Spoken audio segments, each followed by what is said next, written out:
Assalamualaikum warahmatullahi wabarakatuh. Saya akan membahas tentang analisis regresi berganda. Jadi ada yang kita bahas, ada koefisien determinasi, ada persamaan regresi, dan ada uji hipotesis. Ya.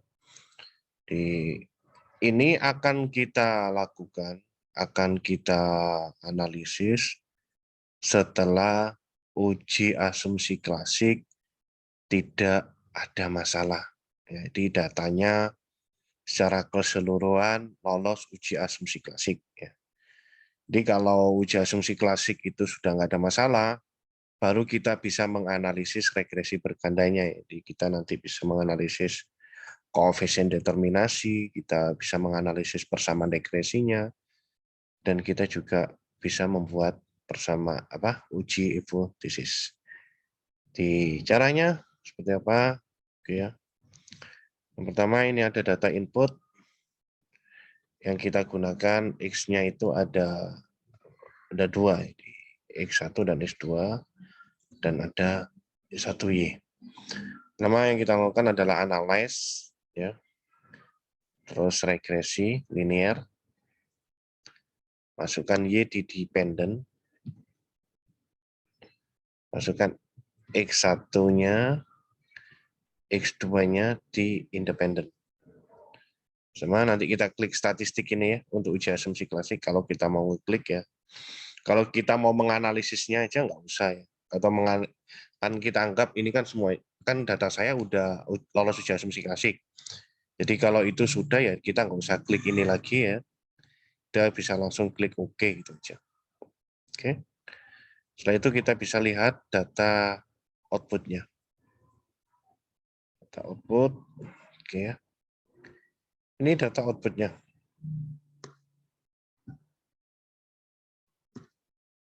Pertama yang kita lihat adalah model summary. Ya. Model summary ini ya. Yang kita lihat artinya di ini model summary itu adalah kita mau melihat nilai koefisien determinasinya.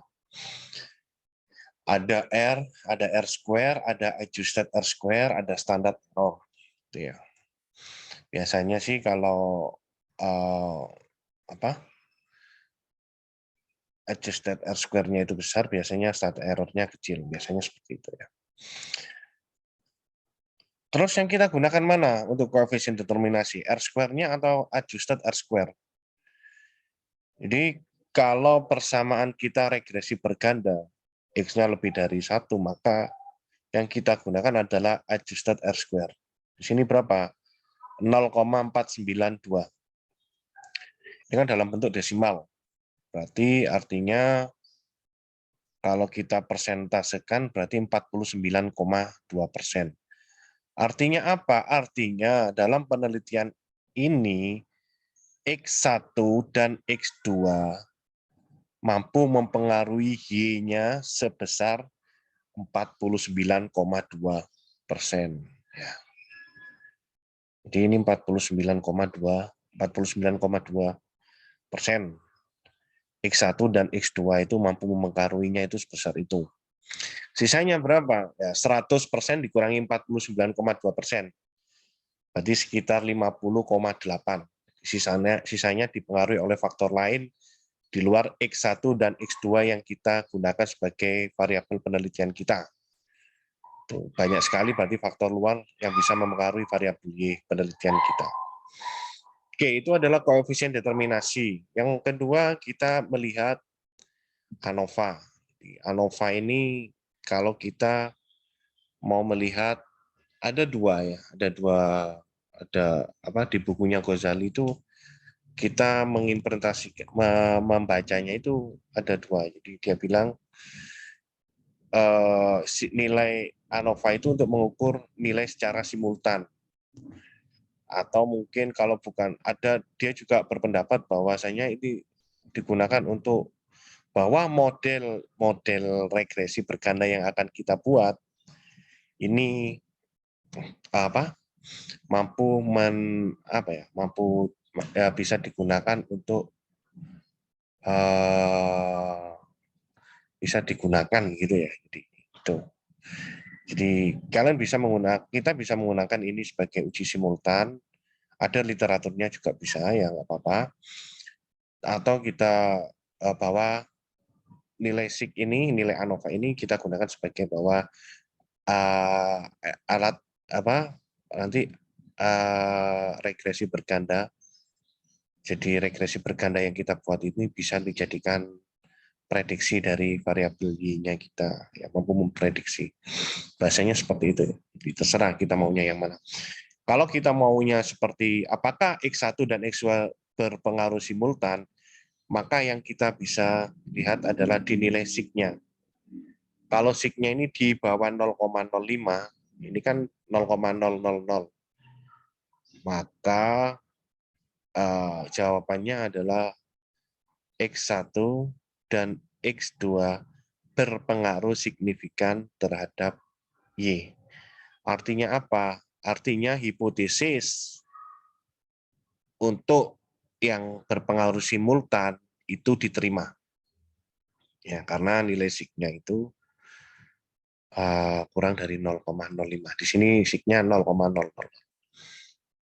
Ya, jadi itu kalau kalian hipotesisnya ada yang tulisannya berpengaruh secara simultan. Tapi kalau itu nggak disebutkan, jadi di SIG-nya ini kita menggunakan bahwa kalau SIG-nya di bawah 0,05, artinya bahwa nanti analisis regresi berganda itu kita bisa gunakan sebagai prediksi.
Jadi kalau kalian tidak memasukkan secara simultan, ya, maka artinya SIG di bawah 0,05 itu artinya bahwa X1, bahwa model yang akan kita buat tadi, model persamaan regresinya yang akan kita buat, itu dapat memprediksi variabel Y-nya. Artinya di situ. Jadi artinya bahwa model regresi dapat digunakan untuk memprediksi variabel Y. Nanti seperti apa model regresinya? Nanti kita akan buat model regresinya. Itu artinya. Jadi kalau kalian tidak memasukkan simultan. Oke ya. Selanjutnya kita akan membuat model regresinya. Untuk model regresinya kita lihat koefisiennya ini. Kita copy ya. Copy. Terus kita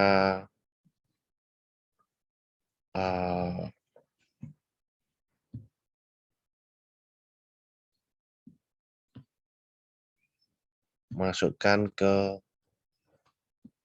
Word ya.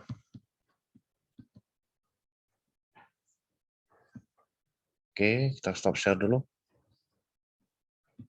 Kita masukkan Word ya. Ini kita copy, kita taruh sini. Ke Ctrl V, masuk. Dan kita ulang ya.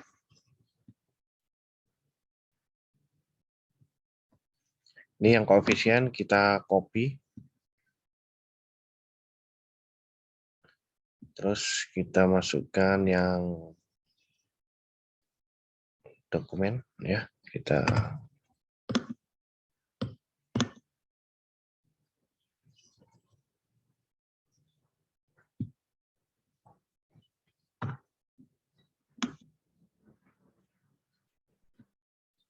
Oke, ini ya.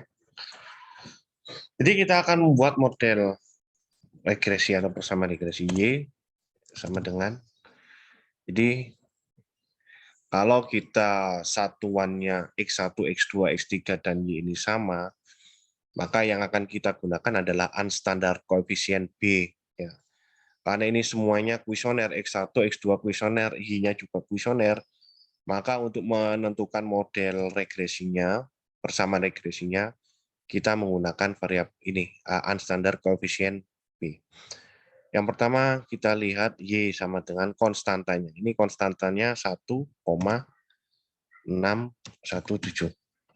Ditambah B-nya berapa ini? X1. Di 0,103 X1. Tambah